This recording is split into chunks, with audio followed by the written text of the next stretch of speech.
verdade, ser professora para mim, desde das poucas idades, sempre foi um sonho. Eu sempre sonhei em dar aulas, em trabalhar em escola, em ter alunos. Isso me fascina muito, muito mesmo. Então, desde pequena, eu fazia os quadros nas paredes de casa e escrevia com pedacinhos de carvão. E pegava os meus irmãos, colocava todos sentadinhos num banquinho para que assistissem as minhas aulas.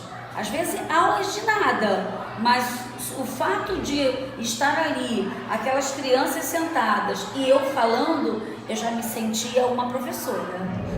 Então, na verdade, eu escolhi ser professor motivado por um outro professor. Acho que normalmente quase todo professor começa assim, eu acho. E por incrível que pareça, desde a quinta série, né, no caso sexto ano de vocês hoje, já estou ficando velho, né? Antigamente era a quinta série, eu gostava muito de história e tinha um professor muito bom de história que me motivou a ser professor, a querer ensinar também.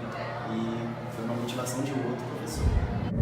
Eu escolhi ser professora, estava no primeiro ano do ensino médio e tinha, assim, gostava muito de estudar e tive muitas dificuldades no primeiro ano do ensino médio.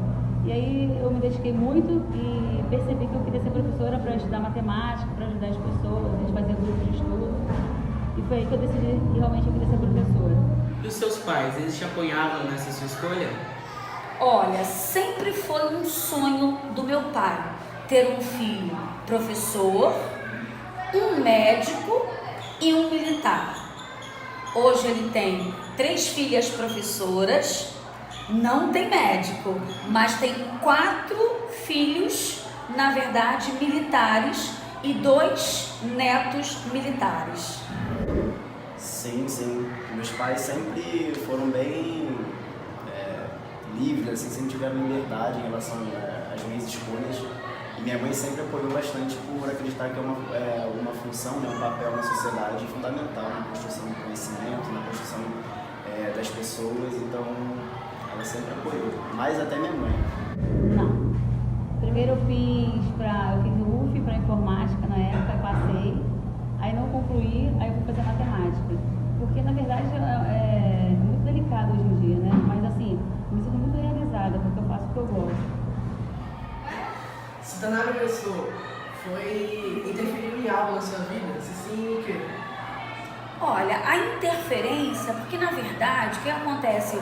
Eu acho que o professor, ele é, na verdade, um mediador de muitas ações. Então, faz a diferença quando você pode ajudar, quando você pode colaborar com aquele aluno em algumas situações. Tem uma frase aqui que diz: ser professor é ter o nobre ofício de exercer a arte de ensinar, mas também a arte de aprender com vocês, alunos.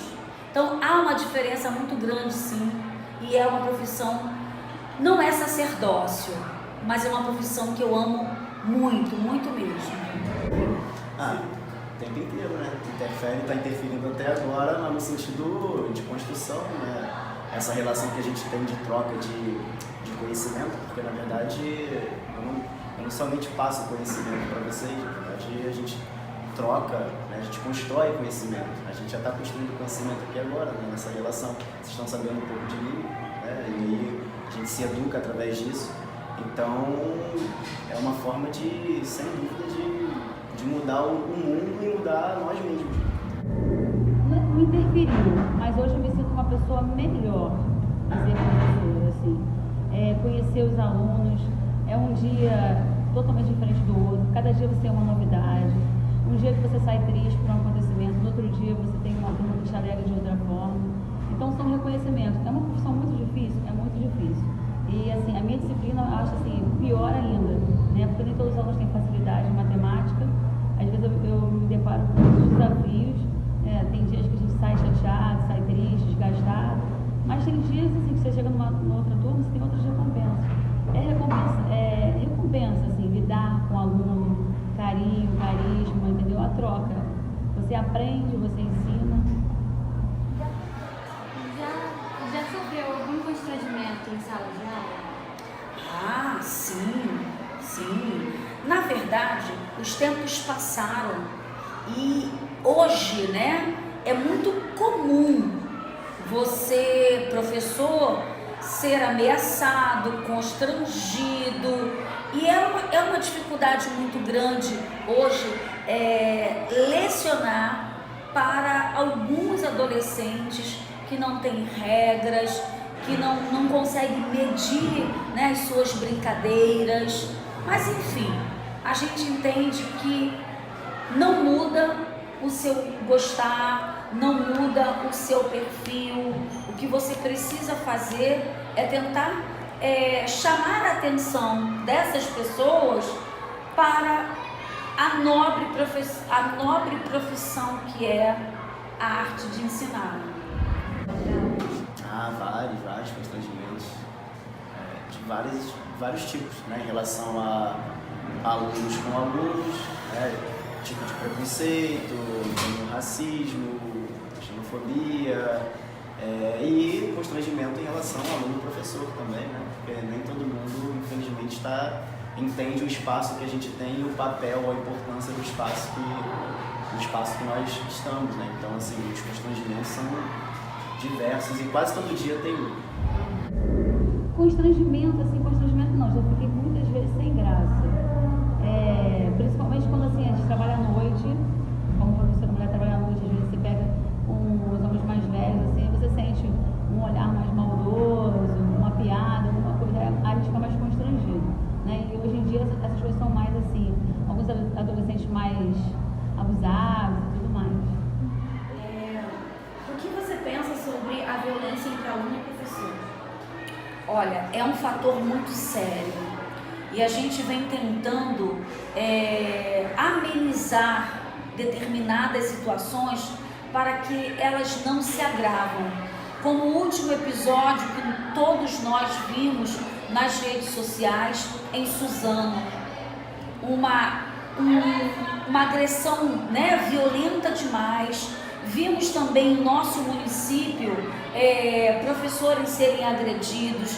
Vimos em outros municípios a agressão direta a professor, a agressão direta à escola, enfim.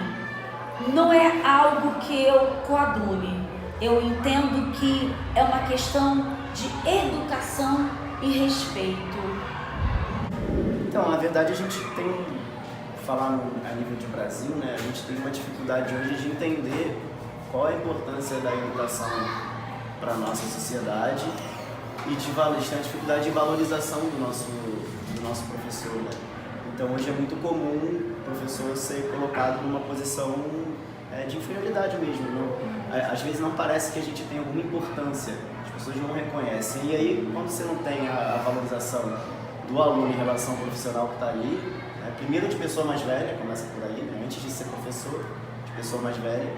Então, a gente tem uma educação muito ruim dentro de casa e por outros processos, né, em relação da mudança na estrutura familiar. As mulheres deixaram de, não sendo machista, né, mas houve uma mudança, as mulheres começaram a trabalhar, e aí os filhos e os pais também trabalhando, os filhos ficaram quase que colocados para terceiros educarem, né?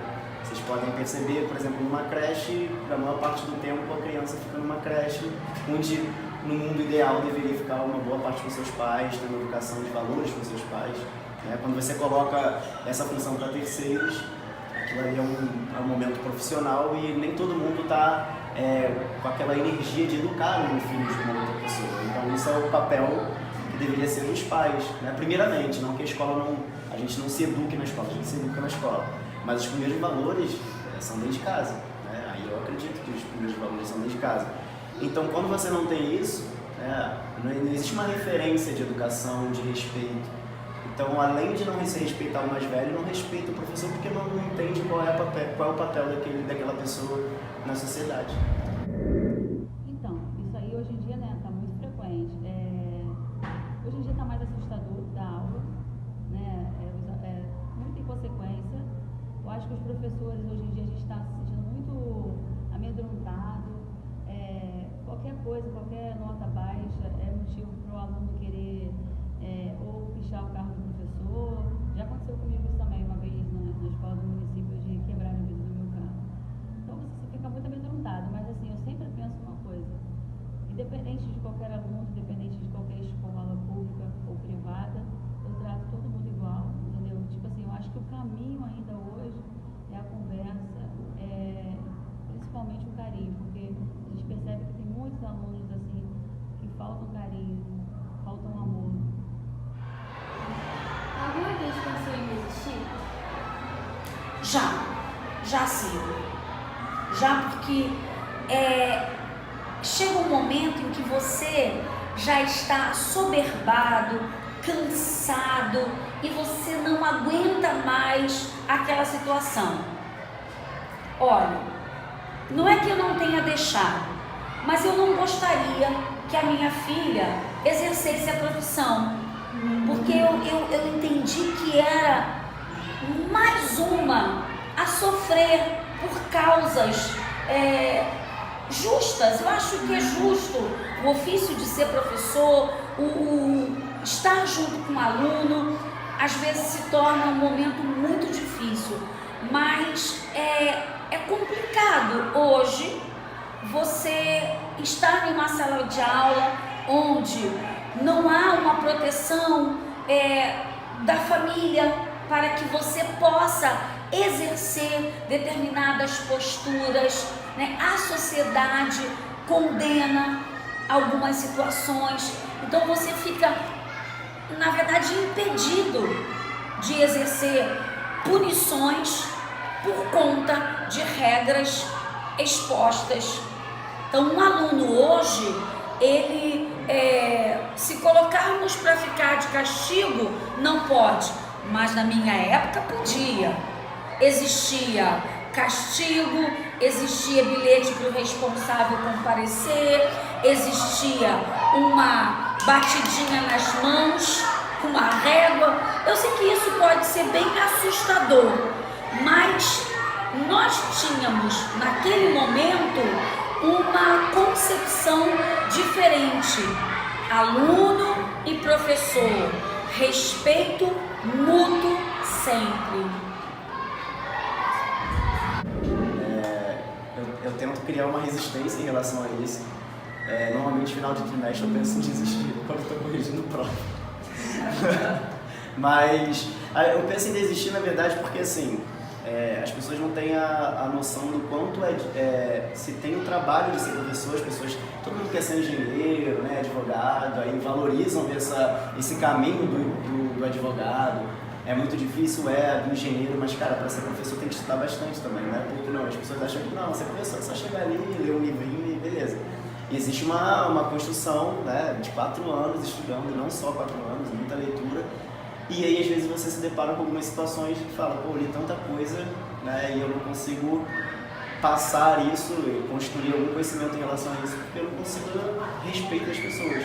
O que não deveria nem ser em relação ao professor-aluno. Acho que respeito é algo universal, seja no espaço da escola, seja no ponto de ônibus, seja no shopping, na sua casa.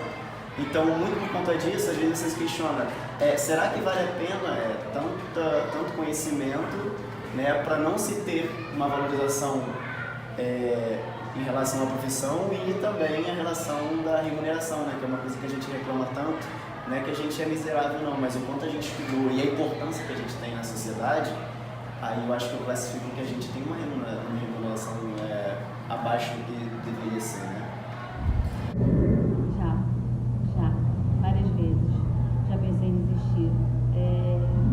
Muito desgastante para o professor quando chega no final do ano, são muitos problemas, né? Então tem horas que você fala assim, não quero mais isso, porque você acaba se envolvendo com o aluno, é um ano, né? Então é um ano que você se apega ao aluno, é um ano que você tem os problemas do aluno, e às vezes os resultados não saem como você espera, você tem uma cobrança, é desgastante. Nenhum professor, pode ter certeza, nenhum professor tem o intuito de reprovar o aluno, não tem. Apesar dos alunos sempre acharem que o professor tem esse intuito, não tem. Né? Às vezes o professor é mais chato, é mais rígido, cobra mais, é justamente para que não aconteça aquilo no final do ano. E às vezes acontecem algumas situações que acaba desmotivando. Então, a gente às vezes para e pensa, aí vai para casa, esfria a cabeça, passa o final de semana, e é o que eu falei, você entra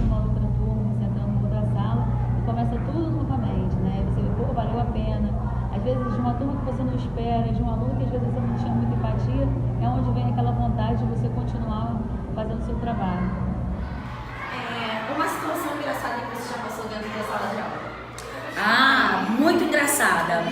Eu lembro de alguns anos, eu sempre vistando os cadernos de produção textual, e logo assim que eu cheguei à escola, a moça de apoio falou assim: Dona Cristina, esse material foi encontrado na sua sala ontem, nas últimas aulas.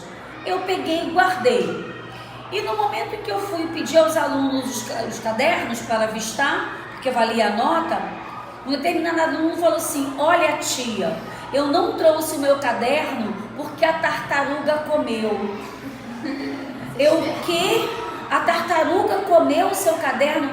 Tudo, tia, não sobrou um pedaço para eu contar a história. Poxa, que pena. E na verdade o caderno ele havia esquecido. Aí eu falei assim: olha, você deveria levar a sua tartaruga a um dentista, porque como que uma tartaruga comeu o seu caderno se o seu caderno está aqui intacto? Ela deve ter perdido os dentes.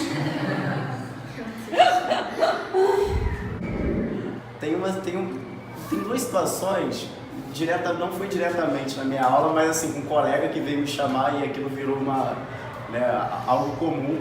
Uma foi na aula do Christian, que o aluno foi no banheiro, não sei nem se eu posso falar isso, não, esperar esse nome. Uma foi um colega resolveu, não posso falar também quem foi, resolveu perfumar as partes íntimas, né? E aí ele foi ao banheiro, aí passou. Posso falar isso? Às vezes eu posso falar isso. Só vai ficar na aula de samba. E aí ele resolveu perfumar as partes íntimas lá e voltou para a sala. Isso na aula de Christian que estava do meu lado. O Christian, óbvio que ele chamou, né? E aí o garoto daqui a pouco começa, todo vermelho, e abanar, porque a composição do negócio tem álcool e tudo mais. Começou a inflamar a coisa. Então o moleque dentro de sala, com o Christian dando aula, professor, posso ir ao banheiro? O que foi? Não, é porque eu perfumei aqui. Agora tu viu um aluno de sala de aula que foi perfumar. E tem outra, esse mesmo garoto, esse é a figura, chegou na aula de Christian também, falando que sonhou comigo, né? Logo na aula de Christian, né? E aí ele chegou e falou: professor, sonhei com a Alan. Aí Christian já não gosta, né? Sonhei com a Alan? Quase que eu falei o nome. Falando de tal, sonhei com a Alan, sonhei. E foi tão real, falou assim.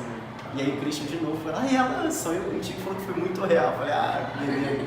Então só essas essas situações engraçadas que a gente acaba passando.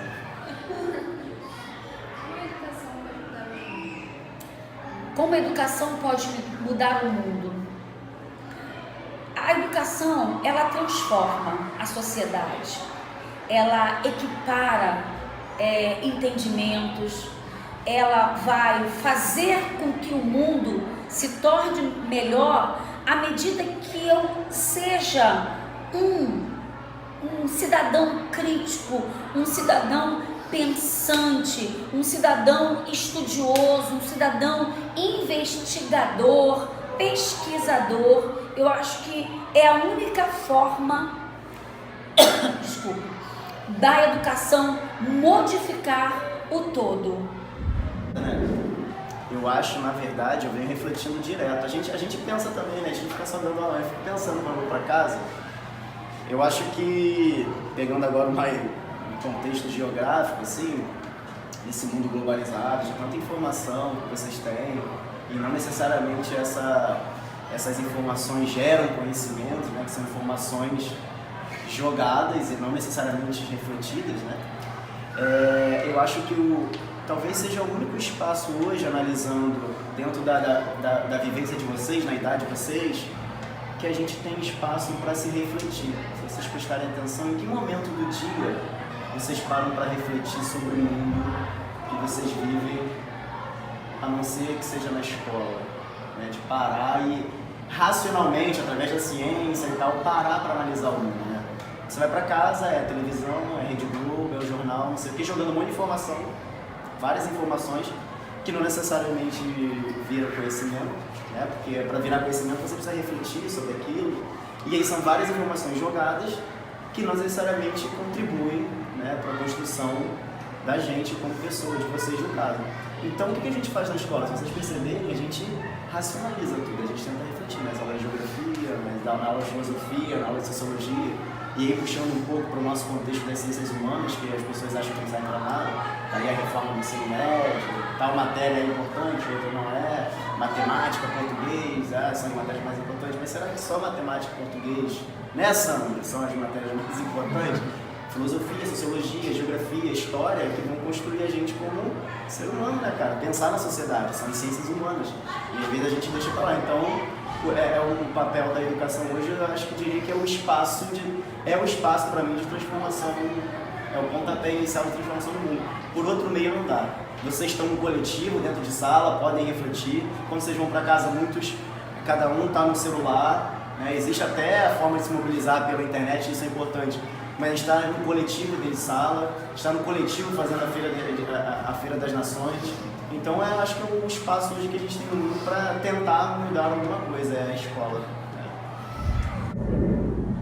Então, como que a educação pode mudar o mundo? Olha, eu acho assim, o mundo hoje só vai mudar através da educação, só. Primeira coisa, né, eu acho que o governo hoje, mais do que nunca, ele precisa investir na educação. E hoje a gente precisa de jovens preparados, né? E principalmente eu acho assim, com muito carinho, muito amor, uma educação totalmente diferente, sabe? É investir na tecnologia, mas na educação, é investir no professor, fazer eu sempre falo, né? Uma dedicação exclusiva, porque bons professores farão bons alunos e despertar o gosto dos alunos, porque a gente percebe que muitos alunos hoje estão desmotivados. Falei muito. Obrigada. Eu que agradeço e bom trabalho para vocês. Obrigada, vocês estão mesmo.